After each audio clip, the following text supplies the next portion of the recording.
I'm also very grateful for the many messages of sympathy from all over the world, from British people, from South Africans. And this case is not about Shriyan and the three accused. It's about my beautiful daughter, Anil. Not forgetting her. And I'm sure she'll be very, very happy today to hear what we got for the decision. As a father, I demand justice against whoever involved in this. And I wish I get that justice. I wish Shriyan a very speedy recovery from his illness, so that he can now go to Cape Town and help the police and clear his name, as he says.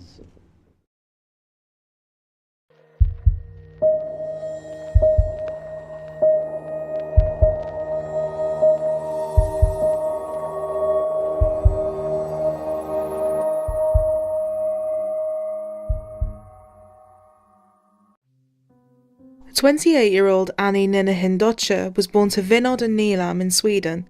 Her family were originally from Uganda, but they had been forced to leave in the early 1970s after the country's president Idi Amin gave all Ugandans of South Asian descent 90 days to leave the country. The family were granted residence in Sweden and settled in Maristad before Annie was born. Annie had two siblings, a sister named Amy and a brother Anish. Annie's father Vinod thrived in Sweden after starting a successful business, and the family were very settled. Intelligent, ambitious and confident, Vinod said he knew he spoiled her, but he couldn't help himself. Annie's cousin said she was like the leader of the pack and the glue of the family. After graduating from university, Annie moved to Stockholm to work in marketing for the mobile phone maker Ericsson. As she reached her mid-20s, she was looking to settle down and hoping to find a husband.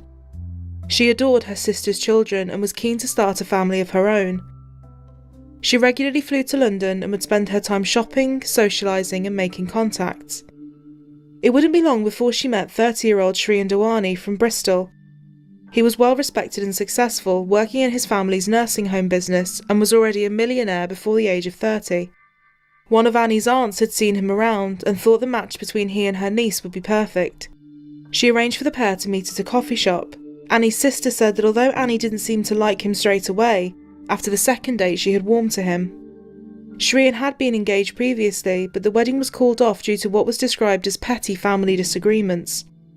Shriyan and Annie had very similar lives, with Shriyan's parents also fleeing Uganda for the same reason Annie's had. People had differing opinions of Shriyan. Some said they found him to be quite arrogant, someone that loved to show off his wealth, but others said that beneath all that, he was actually very kind and generous. Annie's sister said that Annie would always talk about how much she liked Shriyan's sense of humour and the way he made her feel protected. As the couple entered into a long-distance relationship, taking it in turns to visit each other, they began finding things tough. Friends said they were both very headstrong and often argued, presumably about the distance. At one point, Annie called time on the relationship, but they eventually patched things up, with Annie giving up her job in Stockholm and moving into an apartment in Luton so that the couple could be closer. Her parents soon flew over to meet Shriyan's family. Vinod recalled feeling a bit intimidated by the wealth of the Dewani family, but said they were very welcoming and warm. Vinod said that everyone had really liked Shriyan. He was polite, educated and driven, and the couple seemed to have a great connection. Annie told her dad that Shriyan did not believe in sex before marriage, something Vinod said showed dedication to his religion and Annie as his future wife.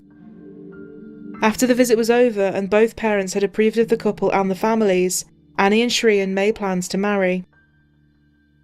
In October 2010, hundreds of guests gathered just outside of Mumbai to celebrate the 3-day wedding of Shriyan Dewani and Annie Hindocha.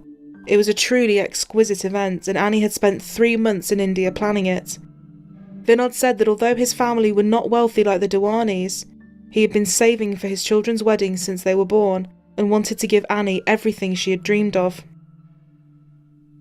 As picture perfect as the wedding had seemed, some of Annie's close friends recalled feeling weird about it, with one of her friends saying it didn't feel like Annie was very present, and someone else referring to the wedding as a strange experience that didn't feel like the friends she knew. The 3-day event would soon be over, and Shriyan and Annie Dewani would be heading off for their honeymoon. 3 weeks after their gorgeous wedding, the couple headed to South Africa on their 10-day honeymoon. Annie had no idea where they were going, and the whole thing had been planned by Shriyan. He had told people he chose South Africa because it was an S for Shriyan and an A for Annie. After a busy and eventful few days, they arrived at Cape Town International Airport from Johannesburg on Friday, November 12th. Shriyan was looking to flag down a taxi. Instead of using the hotel's dedicated car service, he opted for the local shuttle service at a cheaper rate. A driver named Zola Tongo pulled over in a Volkswagen minivan, and the couple began the 20-minute drive to their lavish waterfront hotel called Cape Grace. Before Zola dropped the Dewanis at their hotel, Shriyan asked Tongo to wait for him so he could make plans for him to pick them up the following night for dinner. Shriyan said he wanted Tongo to show the couple around Cape Town as well, and Tongo agreed to act almost as an unofficial tour guide for the pair. The following day, before the couple were picked up by Tongo, they spent time at the bar having some drinks and taking pictures.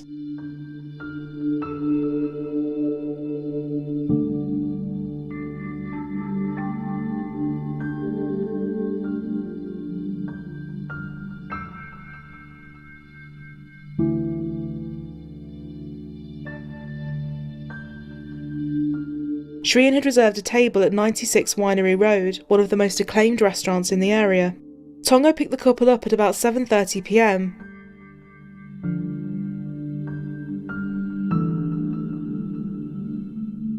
But on the way to the restaurant, Shriyan and Annie decided they weren't in the mood for a big meal and wanted something lighter. Tongo said he knew the right area and would take them there. He pulled off the highway just before 9 p.m. and eventually dropped them off at the Surfside restaurant in Strand.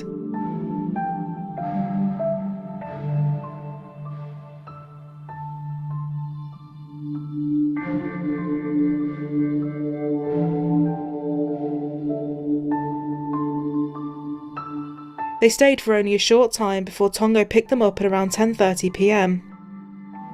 Shriyan said Annie was keen to see the raw and real culture of some parts of South Africa, especially the nightlife of the townships.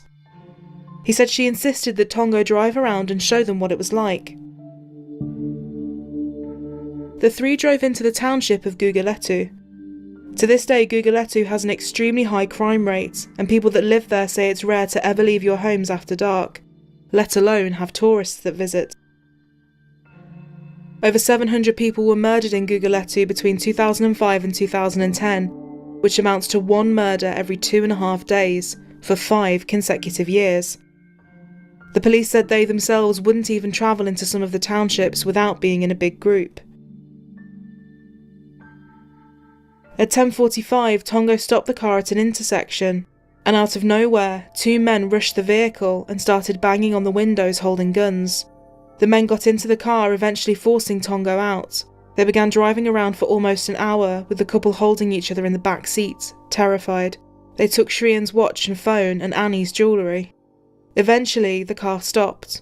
The man who was driving said they didn't want to hurt the couple, and they would let them go, but separately. Shriyan was then thrown out onto the road, and the gun-wielding men sped off into the night with a hysterical Annie in the back seat. At 10:30 p.m, a man opened his door to find Shriyan standing in front of him, crying and asking if there was anywhere near he could report a carjacking. He had been stumbling up and down the road, knocking on doors, moving from one home to the next in the dark. The man said he asked him for details, but Shriyan was hazy and too distraught to remember a lot. The police arrived shortly after and took Shriyan back to the location it had happened in, driving around trying to piece everything together. They also quickly located the taxi driver Zola Tongo, who had reported the carjacking as well, and everyone headed back to the Cape Grace Hotel together. The hotel manager spoke with both Shriyan and Tongo. He commented how odd it was to be staying in a hotel as glamorous as the Cape Grace, on your honeymoon, and be wanting to travel through dangerous townships like Guguletu in the middle of the night. Shortly after, Vinod got a call off Prakash Dewani back in Bristol saying that Annie had been kidnapped. Vinod was confident they could pay the kidnappers whatever they wanted and save his daughter. After this, he would then answer the phone again, this time to Shriyan, telling him how sorry he was unable to protect Annie. Vinod booked the first flight out. Early the following morning, police received a call from a resident living in a neighbourhood in Khayelitsha, about a 20-minute drive from Guguletu. They reported that a grey Volkswagen minivan had been sitting alongside the road all night. At 8 a.m, the police got to the vehicle. Lying across the back seat was the body of Annie Dewani. She had been shot once at point-blank range in the neck, and the bullet was lodged in the seat. She had some bruises on her body, and the coroner confirmed that she would have bled to death.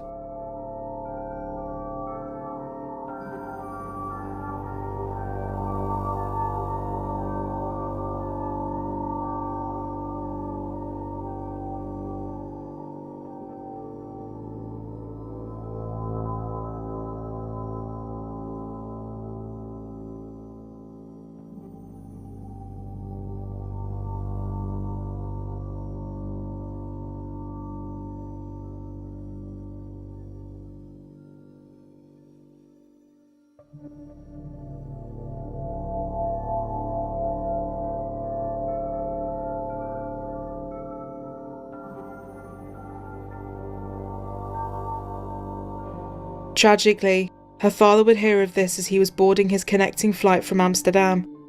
He said he spent the journey feeling totally numb. He met Shrien the following day at the Cape Grace Hotel. One of the officers that arrived at the scene that morning said he knew right away this would not be a straightforward case. Something felt strange and didn't sit right with him. He said that Tongo would have known the area well enough to know the dangers at least, and probably enough that he would have most likely been able to identify the two men. You wouldn't drive tourists around there during the day, let alone at night, so why did you? The officers asked. She insisted, Tongo said. But Annie's sister said she simply didn't believe Annie would have wanted to do that, and was well aware of the potential dangers they could face. The officer questioning Tongo wondered why the men let both he and Shrien leave alive and unharmed, knowing they would likely go straight to the police and identify them. And then they proceed with Annie by herself and she gets shot. That to me just doesn't gel, he recalled. The murder of Annie Dewani was shocking, and the residents of Cape Town and South Africa as a whole said despite the crime rate, this was still an appalling and awful case by anyone's standards. Annie's story took up vast amounts of space in the news and had immense media coverage from all over the world. A honeymoon for a British couple has ended in tragedy just hours after their holiday began in Cape Town. This morning, the body of a 28-year-old woman was found in a car in Khayelitsha. She and the 28-year-old woman was travelling with her. Authorities threw a huge amount of time and resources at the case, keen to solve something that had become such big news so quickly. Zola Tongo was initially very helpful with police and was keen to answer their questions. The case was moving at a rapid pace, and the two men that had hijacked the vehicle were quickly located. Prints found in and on the car took police straight to a man named Golil Mengeni. He'd been arrested several years earlier, and his prints had remained on file. He was apprehended in his home, and while police were searching around, they found a phone that had been wedged in between the mattress and the bed frame. When they asked who this belonged to, Mengeni said it belonged to the taxi driver, Zola Tongo. Mengeni confessed to his involvement almost immediately. He told police that the third man they were looking for was 26-year-old Zwamadoda Kwabe. Kwabe was found 2 days later, and by this time, Shrien had already flown back to the UK. While Kwabe was being questioned, he threw a third and new name into the mix, Monde Mbolombo, a receptionist at another hotel. As Kwabe was leaving one of his interviews, Monde was being brought in. As he passed him, Kwabe asked police if he could speak to him, but that he would say it in English. He said, "Tell them everything." Police would soon make another announcement. The 31-year-old taxi driver who had been so helpful and forthcoming with detectives had also been arrested in connection with the murder of Annie Dewani. Zola Tongo's friends said it came as a total shock to them. He had no criminal record and had always been so responsible and law-abiding. They said something like this was hard to believe. But Shrien told a reporter he had actually suspected that Tongo was involved, so the arrest didn't come as a complete shock. As the media firestorm raged on, Annie was finally laid to rest. 1,500 people would gather in a concert hall in London for Annie's memorial service, and her ashes would later be scattered in her favourite area of the Varnern Lake which was close to her hometown in Sweden.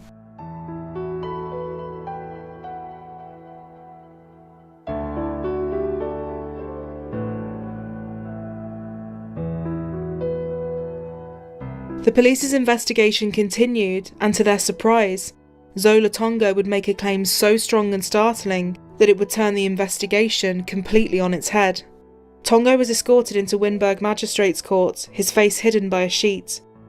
It had been announced that he was likely to enter a plea bargain and receive a more lenient sentence in exchange for more information about the case.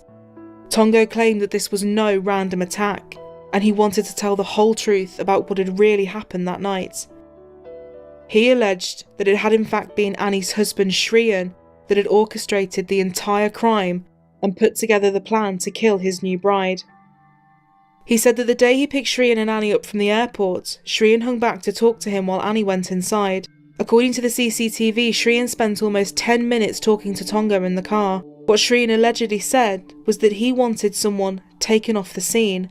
Tongo said to Shriyan that he was not the man for the job, but that he knew someone that could facilitate his request.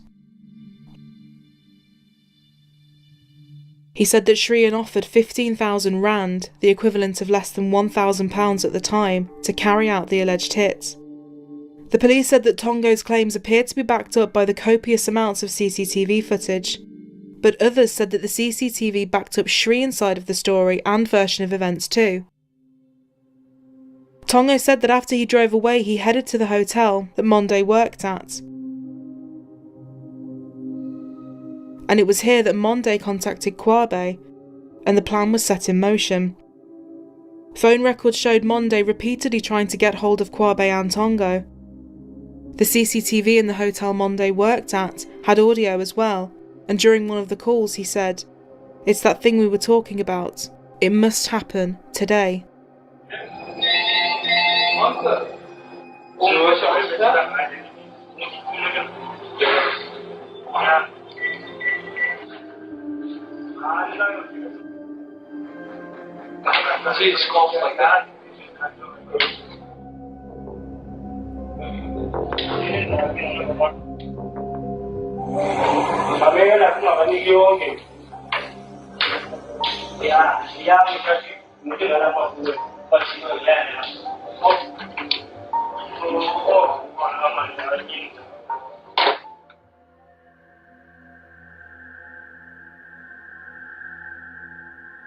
Tongo said that he had met Shriyan just before noon on the day of the murder, so that Shriyan could get his money converted. Tongo drove him to the place with a lower conversion rate than the hotel. Vinod said he rang to get hold of Annie, but Shriyan answered the phone and said he was in fact at the market changing some money over. Vinod thought nothing of it, and just asked that she call him back later.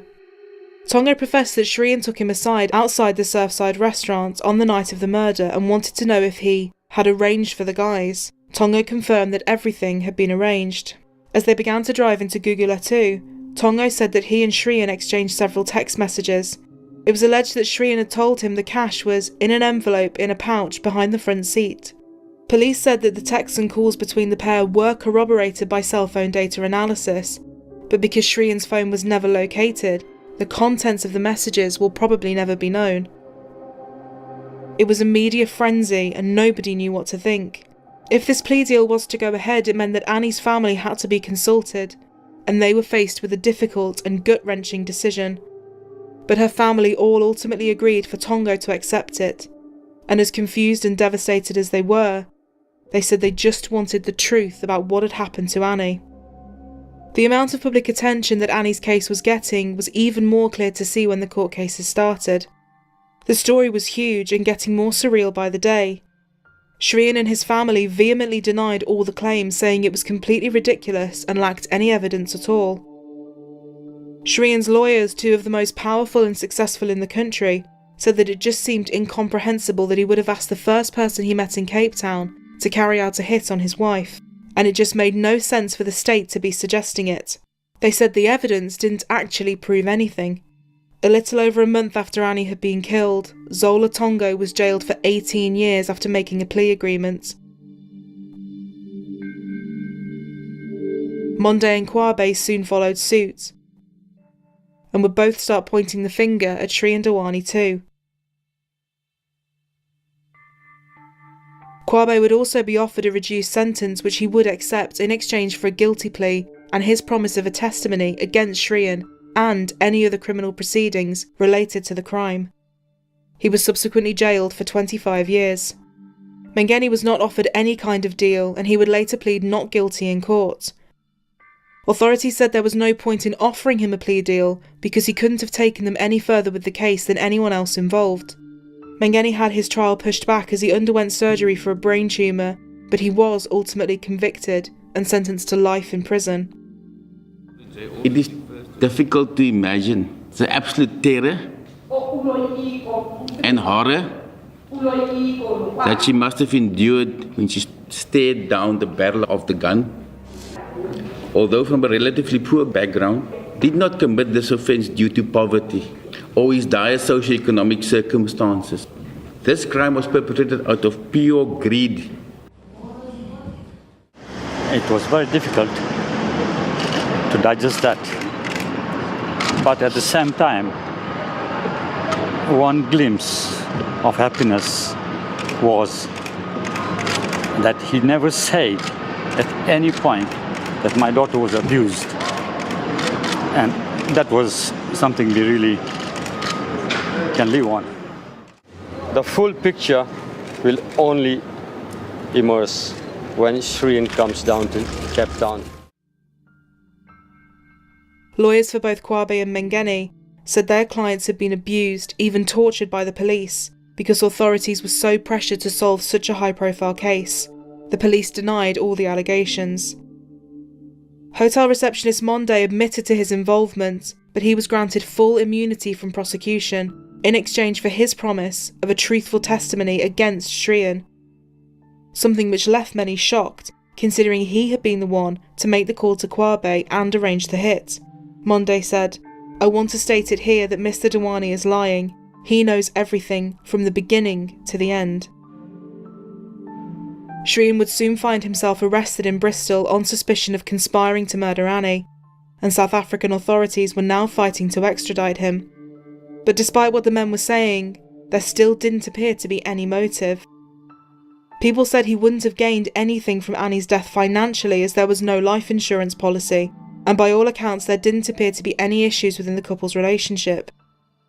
But an interview with the Sun newspaper was later published, which gave the South African police a potential motive if Shrian was involved.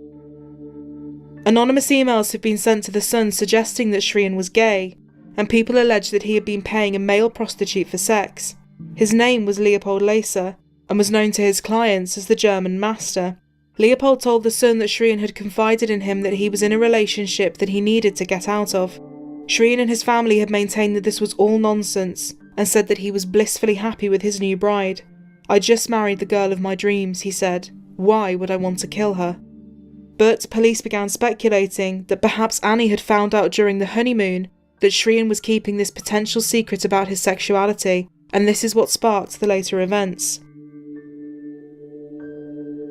One of the leading investigators said it had become the most publicised, most in-your-face case he'd seen in his 36 years on the job.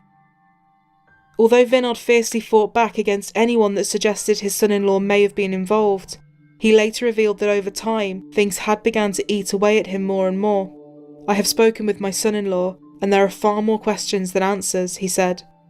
Many South African reporters and journalists agreed, and said that although the crime rate in the area was high, something just didn't add up. One reporter said that this was not a typical crime, far from it, and a big red flag had been that the car was just left there, rather than being burnt or sold on. Vinod said Shrian would often give varying accounts of what happened that night, different times and different orders of events. One example being that Shrian had told authorities Kwabe and Mengeni had taken all of Annie's jewellery, but after Annie was found, he phoned an officer to ask him to check a seam in the back seat of the car. He said he would find Annie's £25,000 engagement ring in there, and sure enough, there it was. When he was asked why this wasn't in his original statement, Shrian said he was in shock at the time, and now he wanted to amend the statement he had made. Shreen had also thrown a pizza party the night before Annie's funeral, which Vinod said he found to be highly inappropriate and disrespectful. Annie's family recalled that Shreen was furious that they had gathered to say goodbye to Annie before she was laid to rest, and was very rough with her body when trying to dress her, something Annie's cousin said made her extremely uncomfortable. Her cousin also said that the letters and flowers the family had left with Annie's body ended up on the floor when Shreen grabbed them and threw them down. Shreen later apologised to the family and admitted he shouldn't have acted in that way. The Dewani family hired Max Clifford to handle the overwhelming amount of attention from the press. Max Clifford was a well-known London press agent who had represented celebrities such as Muhammad Ali, Marvin Gaye and Marlon Brando. Once well-respected and sought after in the world of PR, he had a huge fall from grace in 2014. He was sentenced to 8 years in prison after being found guilty of a string of indecent assaults against young girls. He would later die in prison after suffering a heart attack. While he was handling Shreen's case, Shreen's brother Prayan demanded that Annie's family sign an agreement that said they would not say anything to the media without consulting Max Clifford first. Vinod refused. Shreen was sent to the Priory Hospital in Bristol and was said to be suffering from depression and post-traumatic stress disorder. Max Clifford said that Shreen had lost 28 pounds since his wife's death and was getting weaker and weaker and weaker. Shortly after, he was detained under the Mental Health Act. I was speaking to Annie Dewani's family, who live in Sweden, but they feel that the 4 people who are in the car, apart from, that is, Annie, all have questions to answer. Now, 3 of them have been found guilty by the South African courts. They now want Shreen Dewani to turn up. He is, of course, fighting a legal battle against being extradited from Britain to South Africa. His psychiatrists say he's too ill to stand trial at the moment. He says he's suffering from post-traumatic stress syndrome and depression following the death of his new bride. And also he feels he won't get a fair trial here in South Africa. But Annie Dewani's family are absolutely insistent he will get a fair trial. They say they just want to hear the truth, and they've urged Shreen Dewani to give up the fight and to allow himself to be extradited to face trial and answer some questions here in South Africa. The extradition hearing of Shreen Dewani, wanted in South Africa for questioning about the murder of his wife, has heard claims and counterclaims over how he'll be treated in prison if he is returned there. I had a family once upon a time, 6 months ago, which was different than what I have today. Why? For the past 3 days, the Hindocha family, who've travelled from Sweden, have sat through an extradition hearing at Woolwich Crown Court. The South African authorities want Shreen Dewani, Annie's new husband, to stand trial over the alleged contract killing of his bride in a Cape Town township last November. Much of the extradition hearing is centred on whether South African jails are dangerous, brutal places, on whether Shreen Dewani would survive if he was sent there. And as far as the Hindocha family is concerned, this hearing should not be happening at all. If he says he's not involved in anything, he should proudly go to South Africa, say, I didn't do it, here I am, give me a trial. Due to his mental health issues, Shreen's extradition hearings were pushed back and put off for a long time, but they finally began at Belmarsh Magistrates Court in London. Annie's uncle said, "We don't understand why Shreen doesn't simply get on a plane and go and tell his side of the story." Annie's brother said, "We are just focusing on this case at the moment, and it is hard to even start making the grieving process final yet, because there are so many questions we need answers to." The Home Secretary and later Prime Minister of the United Kingdom, Theresa May, signed an order for Shreen to be extradited to South Africa. Say that we as a family are satisfied with the decision today made by the British justice system, but it's still a long way to the answers that we are looking for, and we don't want to forget Annie in this. For us, it's all about Annie. It's all about finding out what happened to her, and we will fight this battle to the end, and this battle has just begun for us. Shreen entered a plea of not guilty to all 5 charges brought against him, and the trial would be set. This is the moment that Shireen Dewani, the millionaire businessman based in Bristol, began his involuntary acquaintance with South African justice. 4 years after being accused of plotting the murder of his newlywed 28-year-old wife Annie on their honeymoon in Cape Town. Shireen pleaded not guilty to the 5 charges against him, but he also surprised the court. Through his lawyer, he went on to say that he was bisexual, that he'd had encounters with male prostitutes, and he had abnormally low hormone levels, which meant it was unlikely that he could ever have children. The prosecution is expected to argue that the murder was linked to a sham marriage meant to hide Mr. Dewani's true sexual identity. In his defense statement, Shireen Dewani admitted their relationship was turbulent. An email from Shireen to Annie Dewani, written before their wedding, was read out in court. If you really think being with me is not going to make you happy, then this is not right for you. I really hope that is not what you are saying, but I don't want to feel like I have forced you into something.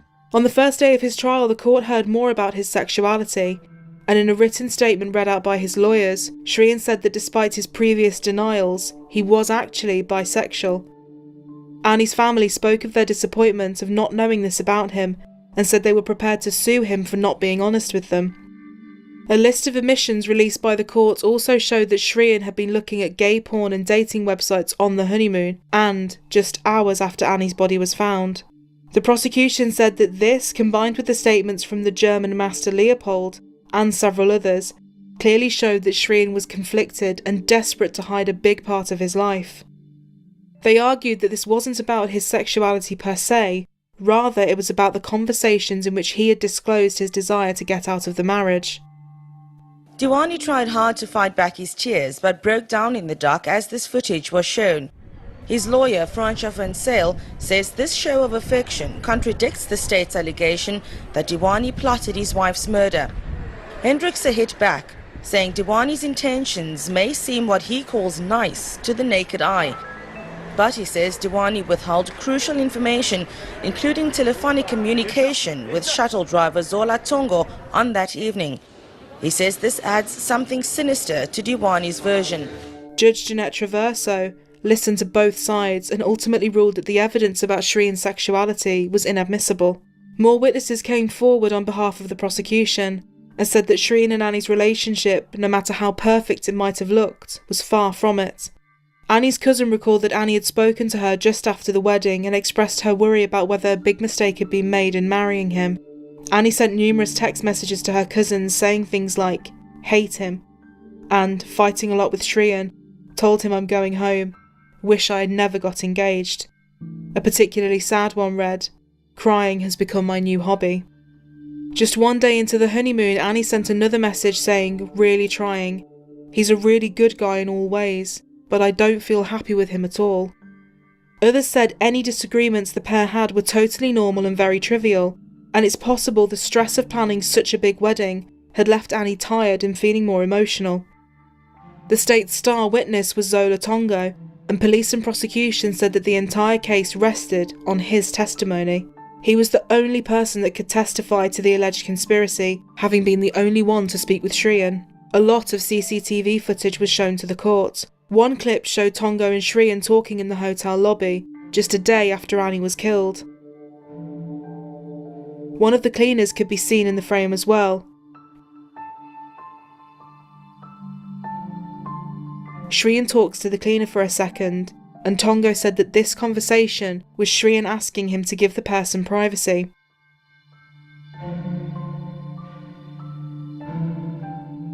After the cleaner leaves, Shireen allegedly asked Tongo if the job had been done. Tongo said he warned Shireen that there was a camera right above them. Shireen looks up and stares at the camera for a second before looking away. Shireen said that this was a totally innocent conversation. More footage was played out.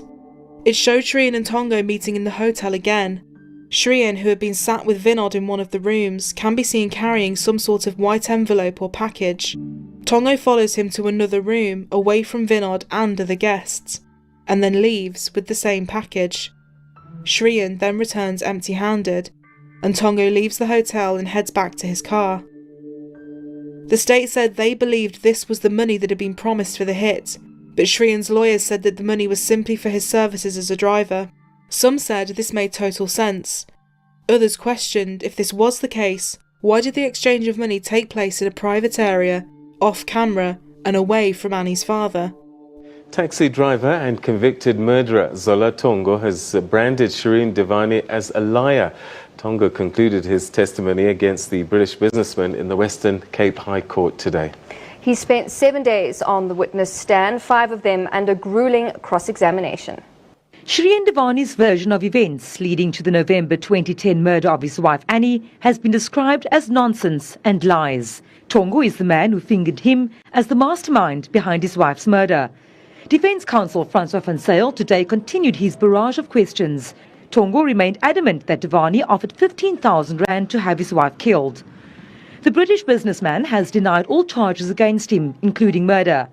Tongo also described as a lie the defence's assertion that a fellow prisoner would testify that Tongo told him he was advised to frame Dewani for the murder. Tongo's version in court and what he had told police in his affidavit in November 2010 also came under fire from the defence. Tongo was initially very confident on the stand, but when it came time for the defence's cross-examination, his version of events started to change. His story was showing more and more contradictions.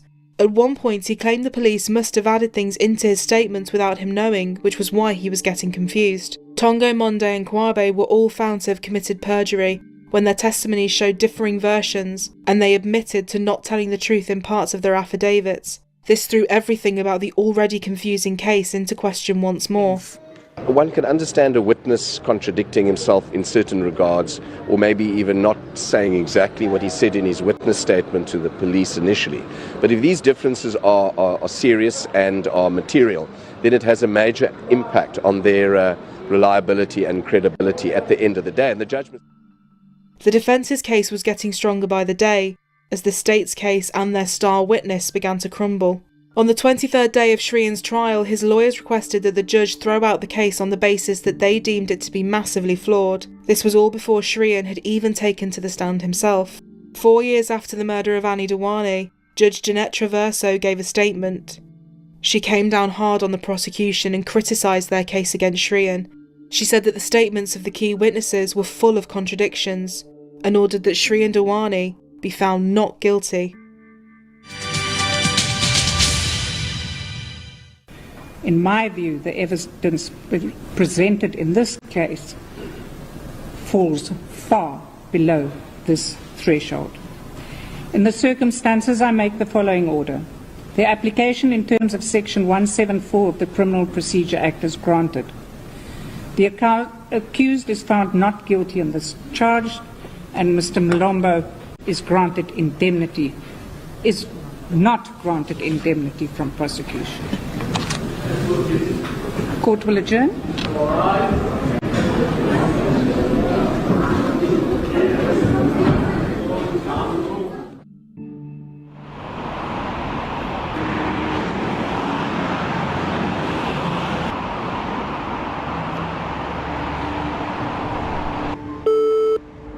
It has not been possible to connect your call. Please try again later. If he's not guilty, then good luck to him. He should be coming home.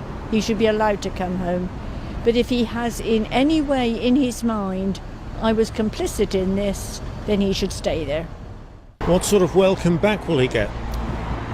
I don't know, really. I shouldn't think it's going to be a great one because, you know, it carries a lot of feeling, and this was a very, very, very sad and very tragic case. Very sad.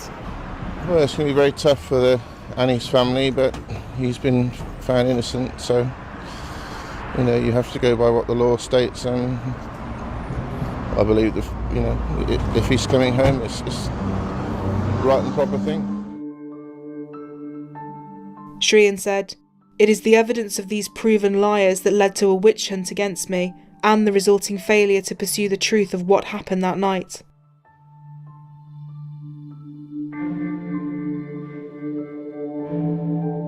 Annie's family were devastated. They said they felt they had been let down by the justice system, and that Annie had been let down too. After Shrian's exoneration, Annie's family asked for the coroner's court in the UK to reopen the inquest into her death, which would compel Shrian to publicly answer questions. Coroner Andrew Walker said there was insufficient cause to start an inquest, and he was prohibited from reaching a conclusion that was inconsistent with the findings of the South African courts. A formal complaint was lodged against Judge Traverso amid allegations of bias, with many feeling that Shrian should have been made to take the stand and give evidence. She would later be cleared of these claims. Mengeni, who was still suffering from a brain tumour, eventually died in prison. Now, in breaking news, convicted Honeymoon murderer Kolile Mngeni has died. Mngeni is the only South African to go on trial for the murder of Annie Dewani in Gugulethu in 2010. He was 27 years old. During his trial the following year, the court heard that he had a life expectancy of only 5 years. Correctional Services officials said there was nothing more doctors could do for him. Leopold Laser, the man that had told the papers about his secret relationship with Shrian, was said to have been suffering from tremendous stress due to the court case. Sadly, in 2016, he took his own life. According to news reports, as of 2018, Shrian was still living in the UK with his boyfriend of about 18 months at the time. In 2021, after serving half his sentence, Zola Tongo was up for parole. Annie's father and uncle went to speak with him in prison before his scheduled release. They said they showed him a picture of Annie, and he was emotionless, unaware of who it was. When they explained who she was, he started crying. Both men said that they weren't satisfied that it was genuine emotion, and that he didn't feel remorseful for what he had done, only that he was a very good actor. His parole was then withdrawn a day before his release. The murder of Annie Dewani is a polarising case, and one that continues to haunt her family. Many think that it was a completely random carjacking that either intentionally or unintentionally ended in murder. Everything that happened in between is purely coincidental, and anything seemingly pointing towards Shrian is unjust, unfair and lacks evidence. Some think that it was planned, but by Zola Tongo. When he saw the glamorous couple with their expensive luggage and belongings, he saw an opportunity to kidnap Annie and use her as part of an extortion plan that ended up going horribly wrong. But others believe that Shrian masterminded the whole operation and got away with an atrocious crime. Annie's family and friends are still seeking answers, and things only get tougher for them the more that time passes. Annie's uncle said, "Still today we don't know exactly what happened. That brings a lot of uncertainty. Guessing what happened and knowing what happened are two different things. We want to know what happened." The conflicting stories and accounts from so many means the full truth of what happened that night, how it came to be, and what, if any, connection the five men had on that fateful night back in 2010 will likely never be known.